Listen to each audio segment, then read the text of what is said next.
ആമയിഴഞ്ചാൻ തോടക്കമുള്ള ജലാശയങ്ങൾ മാലിന്യവാഹിനികളായി മാറിയതിന് പിന്നിൽ കയ്യേറ്റങ്ങൾക്കും വലിയ പങ്ക്. അനധികൃത കയ്യേറ്റം മൂലം ആമയിഴഞ്ചാൻ തോടിന്റെ വീതി പലയിടത്തും 4/1 കുറഞ്ഞു. കയ്യേറ്റക്കാർക്ക് നഗരസഭ ഒത്താശ ചെയ്യുന്നുവെന്നാണ് BJPയുടെ ആരോപണം. മാലിന്യം മൂടിയ ആമയിഴഞ്ചാൻ തോട് ഒരു മനുഷ്യജീവനെ മുക്കിക്കളഞ്ഞ് ഞെട്ടലിൽ നിൽക്കുകയാണ് കേരളം. തിരുവനന്തപുരത്തിന്റെ അടയാളമായിരുന്ന ജലസ്രോതസ്സായിരുന്നു ഒരു കാലത്ത് ആ തോട്. എന്നാൽ ഇന്ന് മാലിന്യവാഹികളാണ് തലസ്ഥാനത്തെ തോടുകൾ.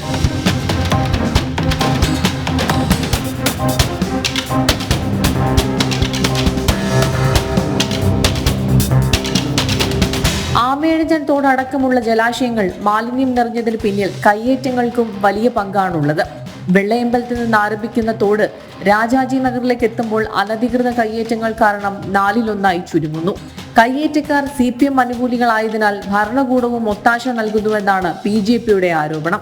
ഒരു തോട് ഉണ്ട് എന്നുണ്ടെങ്കിൽ ആ തോടിൽ നിന്നും ഇത്ര മീറ്റർ മാറ്റി മാത്രമേ കൺസ്ട്രക്ഷൻ ചെയ്യാൻ പാടുള്ളൂ എന്ന് നമ്മുടെ മുനിസിപ്പാലിറ്റി ചട്ടത്തിൽ നിലനിൽക്കുന്ന സമയത്ത് ആ മുനിസിപ്പാലിറ്റി ചട്ടങ്ങളെയൊക്കെ കാറ്റിൽ പറത്തിക്കൊണ്ട് ആ കൈവരിയുടെ പുറത്ത് വെച്ച്, അതായത് ഇതുപോലുള്ള കൈവരിയുടെ പുറത്ത് വെച്ച് തന്നെ കൺസ്ട്രക്ഷൻ നടത്തിയിരിക്കുന്നു. ഭരണത്തിലിരിക്കുന്ന ഭരണാധികാരികളുടെ കൈയടത്തലിൻ്റെ അടിസ്ഥാനത്തിൽ അവർക്ക് ഈ കയ്യേറ്റക്കാർക്ക് ഒത്താശ ചെയ്യുന്നു. നിങ്ങൾ നോക്ക്, കിള്ളിയാർ പ്രദേശം മുഴുവൻ, ആ കിള്ളിയാറിൻ്റെ ഏകദേശം 2-3 കിലോമീറ്റർ ദൂരം മുഴുവൻ പണ്ട് കിള്ളിയാർ എന്ന് പറയുന്ന സ്ഥലം കിള്ളി തോടായി മാറി, ഇപ്പൊ കിള്ളി ഓടയായി മാറിയിരിക്കുന്നു.